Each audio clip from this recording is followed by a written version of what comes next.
Hey guys, my name is Josh. I am COO of Horizon Darts and Laser Darts in Kansas City. I'm posting this video today in response to some pretty nasty things that were said about my family and my company that are definitely not true. Yes, we have had a lot of struggles in our 34 years, but we have always been very clear about who we are and what we are trying to do with the great darts that we require to be made. So I do have a degree in environmental biology. I have taken classes in chemistry and organic chemistry and physics, and the reason I tell you that is because I think some of that stuff is relevant for what I'm about to talk about. I'm almost out of storage space, so I'm going to try and do the best I can. If I get cut off, then you'll probably see another video where I left off. So my uncle started this company the year I was born in 1985. I learned how to count to three in this building, and after his passing, we continued on with the company. Like I said, it's been a lot of hardships and a long, hard road, but we take a lot of pride in what we do, and we're going to continue to do it to the best of the abilities possible. So anyone who knows the periodic table knows that there's elements on there that are arranged by atomic mass, and tungsten is one of the heaviest natural metals, but it's also one of the most brittle. So you have to have something else with it to keep it sturdy. If you mix it with other elements that are soft, then your darts wear quicker. If you mix it with something hard, then they tend to last longer. The problem being is that the tendency is that a softer metal tends to be denser, and a lot of people like denser metals because then you get the small, skinny, little tiny darts that everybody wants. So there has to be a little push and pull there, but the other percentage of your dart is very important. It will determine whether or not your dart is structurally sound for a lot of regards, and it's the main reason why you do not see 100% tungsten darts out there, is because, sad to say, they will break. So, for anyone who doesn't believe that our darts are machined in the United States, here is a piece of paper right here that displays that these are the tungsten shavings that come from our samples. They are tested at 89.9% tungsten, and this comes from the recycling facility we use in Pennsylvania. I show you this piece of paper so that you can see the shavings, the tungsten content, and the address of where all that stuff is going. It explains that they are machined in America because there's the shavings to prove it. So we also did something else where we went out and had a whole bunch of samples tested. This is a company right here that we were using. We sent out a whole myriad of different darts out there to represent what was really going on as far as tungsten content and what you were really getting. And the news flash was quite alarming. As I said before, we have had a lot of struggles in our 34 years. My uncle bought fan steel darts in 1985, where production was in Chicago. And here's actually a fan steel poster. And my uncle bought fan steel darts, and the old three-piece Widow was a brazed three-piece section that was very costly and very hard to make for a lot of machinists. Now, we kept it there for many, many years until that shop closed down and we were forced to scramble. We didn't know what to do. No American shops really wanted to touch what we were trying to do for many reasons. One, you had to import the tungsten.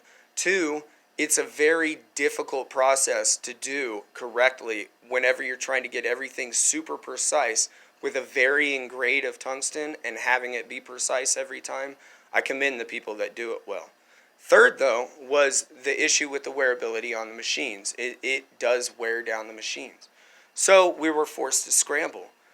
We ended up making deals overseas. Yes, we did. And some of the deals we made were not exactly what we thought they were going to be.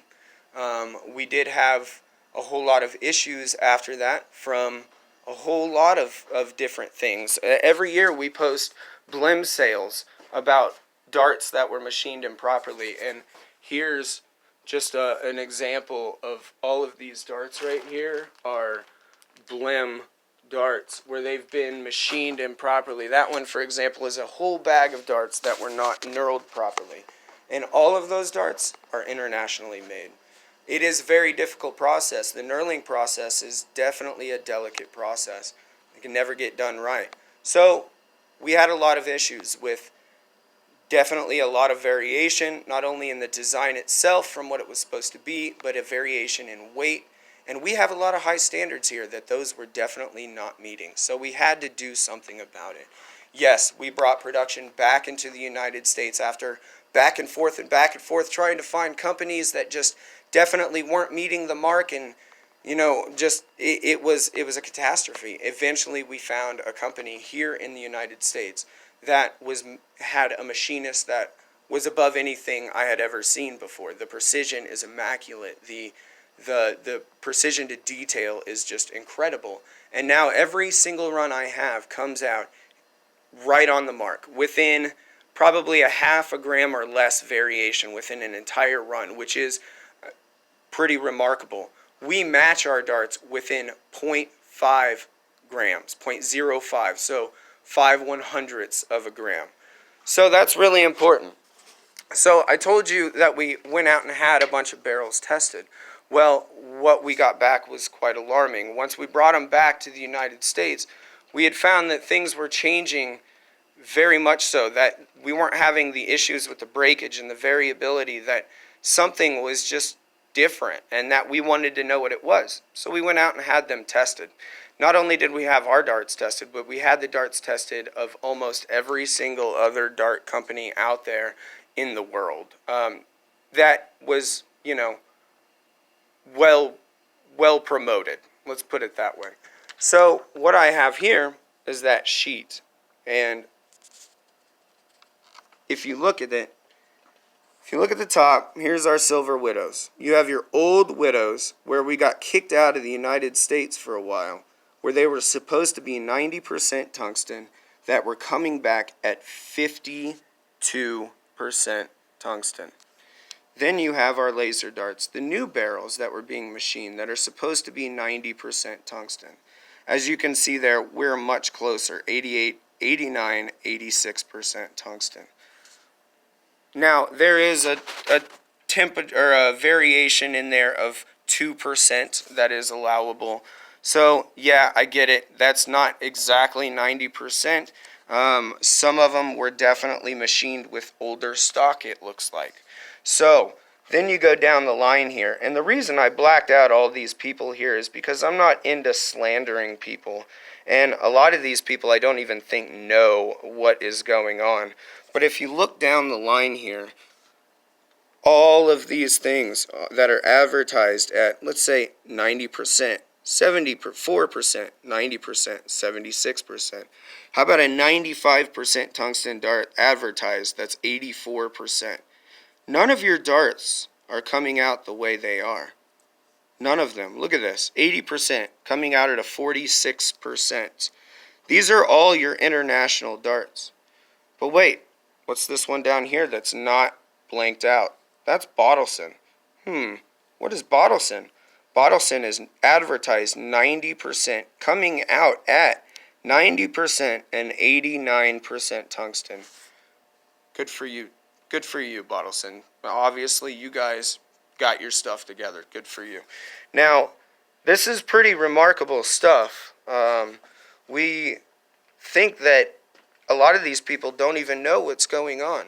But this explains a lot about your darts, why your darts are $15 and why they are the way that they are. I have other videos that I'm going to be posting that go and explain the Widow from tip to tail for the reason why it is the way it is. I hope you guys stay posted.